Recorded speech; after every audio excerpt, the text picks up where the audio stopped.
നമസ്കാരം. ഏവർക്കും മന്ത്രാക്ഷരിയിലേക്ക് സ്വാഗതം. ഭഗവത്ഗീത യഥാരൂപം അധ്യായം 4 ശ്ലോകം 5. ശ്രീ ഭഗവാനുവാച ബഹൂനി മേ വ്യതീതാനി ജന്മാനി തവ ചാർജുന താന്യഹം വേദ സർവാണി നാത്വം വേത്ത പരം തപ. ശ്രീ ഭഗവാൻ പറഞ്ഞു, ഹേ അർജുന, എനിക്കും നിനക്കും വളരെ ജന്മങ്ങൾ കഴിഞ്ഞിട്ടുണ്ട്. അവയെല്ലാം ഞാൻ അറിയുന്നു, ഓർക്കുന്നു. എന്നാൽ അത് നീ അറിയുന്നില്ല. നിനക്കത് സാധ്യമല്ല. ബ്രഹ്മസംഹിതയിൽ ഭഗവാന്റെ അനേകം അവതാരങ്ങളെപ്പറ്റി പറഞ്ഞിട്ടുണ്ട്. ആദ്യനും നിരപേക്ഷനും അച്യുതനും തുടക്കമില്ലാത്തവനും ഏറ്റവും പ്രായം കൂടിയവനും അനന്തമായ രൂപങ്ങളോട് കൂടിയവനും എന്നാൽ നവയൗവനയുക്തനും ആയ ഗോവിന്ദനെ ഞാൻ ഭജിക്കുന്നു. ഭഗവാന്റെ ഈ സച്ചിദാനന്ദ വിഗ്രഹം വേദപണ്ഡിതർക്ക് ദുർലഭമായേ ഗ്രാഹ്യമാവൂ. വിശുദ്ധ ഭക്തന്മാർക്കാകട്ടെ എന്നും പ്രത്യക്ഷമാണ്.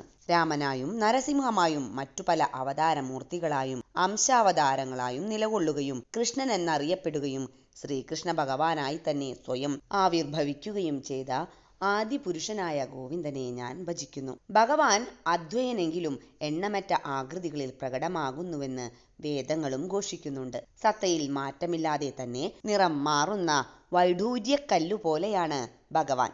ഈ രൂപാന്തരങ്ങളെല്ലാം ഭഗവാന്റെ തികഞ്ഞ ശുദ്ധ ഭക്തന്മാർക്ക് ഗ്രാഹ്യമാണ്. വേദപഠനം കൊണ്ട് മാത്രം ഈ കഴിവ് ഉണ്ടാവില്ല.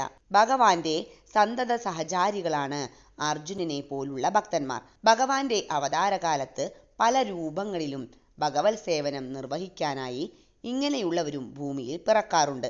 അക്കൂട്ടത്തിലൊരു ഭക്തനാണ് അർജുനൻ. അനേകായിരം കൊല്ലങ്ങൾക്ക് മുൻപ് ഭഗവാൻ വിവസ്വാൻ എന്ന സൂര്യദേവന് ഗീതോപദേശം ചെയ്യുമ്പോഴും അർജുനൻ മറ്റൊരു രൂപത്തിൽ സന്നിഹിതനായിരുന്നു എന്ന് ഈ ശ്ലോകത്തിൽ നിന്ന് മനസ്സിലാക്കാം. ഒരു വ്യത്യാസമേയുള്ളൂ.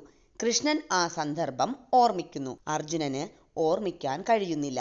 പരമപുരുഷനായ ഭഗവാനും തൻ്റെ വിഭിന്നാംശം മാത്രമായ ജീവാത്മാവും തമ്മിലുള്ള വ്യത്യാസം ഇതാണ്. ശത്രുക്കളെ ജയിക്കാൻ പോന്ന യോദ്ധാവെന്ന് വിളിക്കപ്പെടുന്നുവെങ്കിലും അർജുനന് തൻ്റെ അതീത ജന്മങ്ങളിലെ സംഭവങ്ങൾ സ്മരിക്കാനാവില്ല. അതുകൊണ്ട് ഒരു മനുഷ്യൻ പ്രാപഞ്ചിക ദൃഷ്ട്യാ എത്ര മഹാനായാലും ശരി, ഭഗവാനോട് തുല്യനായി തീരില്ലെന്ന് വരുന്നു.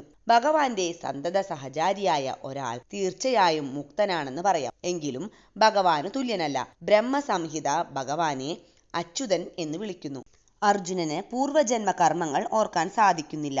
ശരീരം മാറുന്നതോടുകൂടി ജീവാത്മാവിന് മുജ്ജന്മ സ്മരണകളും നഷ്ടപ്പെടുന്നു. ഭഗവാൻ തൻ്റെ സച്ചിദാനന്ദ രൂപം ഒരിക്കലും മാറ്റാത്തതുകൊണ്ട് അദ്ദേഹം എല്ലാം സ്മരിക്കുന്നു.